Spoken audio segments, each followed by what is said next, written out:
Altantuya adalah seorang model asal Mongol. Ia menghabiskan masa kecilnya di Rusia. Altantuya mahir berbahasa seperti Mongolia, Rusia, Prancis, dan Inggris.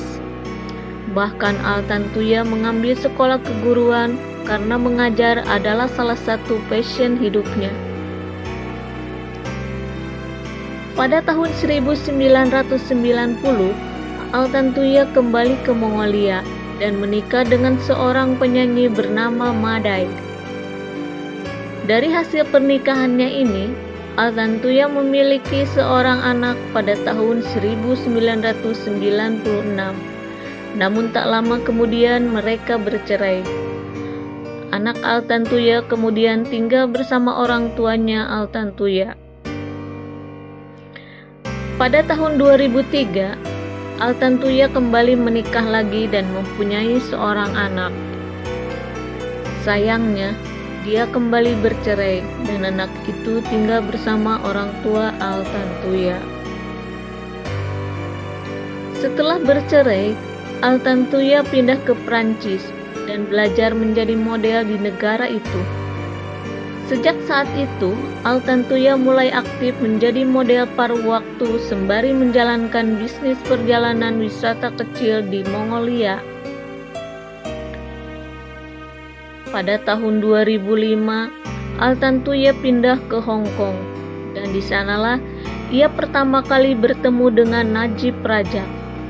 Dari pertemuan dan perkenalannya itu, hal ini yang membuat Altantuya tertarik untuk bekerja di Malaysia sebagai penerjemah bahasa, karena dia mempunyai keahlian menguasai bahasa.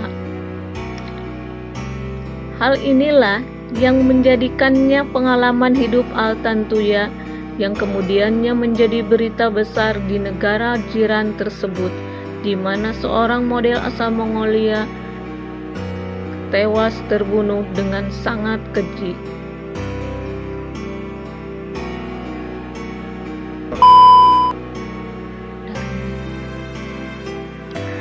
Adalah ajudan mantan Perdana Menteri Malaysia Najib Rajak, pernah mengaku diperintahkan bosnya membunuh seorang model asal Mongolia pada tahun 2006 lalu.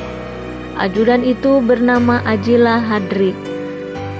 Model yang dimaksud yang merupakan target pembunuhan adalah Altantuya Saribugin. Kematiannya lebih dari 1 dekade lalu meninggalkan misteri tak terpecahkan. Jasad perempuan cantik itu tidak pernah ditemukan. Ia dihabisi secara sadis. Laporan polisi menyebut Altantuya ditembak 2 kali sebelum jasadnya dimusnahkan dengan diledakkan menggunakan bom C4 kelas militer. Polisi sampai saat ini belum menemukan siapa otak pembunuhan Altantuya. Meski demikian, nama Najib sebagai orang yang harus bertanggung jawab semakin terdengar di media.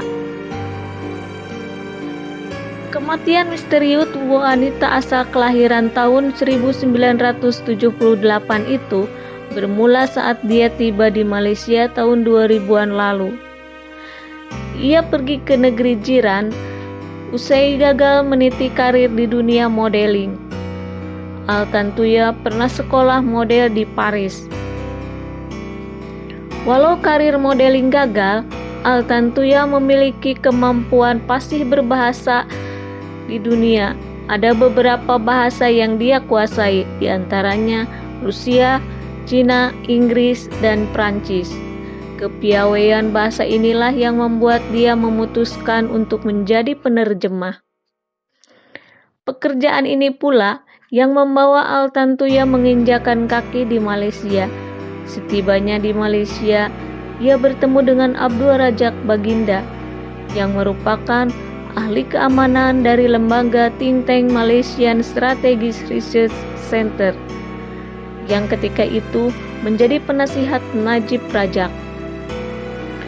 Bahkan, menurut beberapa sumber, Altantuya dikenalkan kepada Najib Rajak oleh Najib sendiri. Perkenalan tersebut membuat Al-Tantuya bekerja menjadi penerjemah Abdul Razak Baginda dalam negosiasi pembelian kapal selam Scorpion dari Prancis oleh Malaysia sebesar 1,1 miliar US dollar. Media Prancis Liberation ketika itu memberitakan Al-Tantuya mengetahui adanya pemberian komisi dari produsen kapal selam Prancis DCNS sebesar 114 juta euro kepada perusahaan cangkang yang terkait dengan Abdul Razak Baginda. Media tersebut menyebut Al-Tantuya meminta uang tutup mulut sebesar 500.000 US dollar kepada Abdul Razak Baginda. Bila tidak dikabulkan, fatal akibatnya. Al-Tantuya ancam akan membongkar praktik korupsi pembelian kapal selam Prancis. Sumber lainnya mengatakan uang itu diminta Al-Tantuya kepada Abdul Razak Baginda.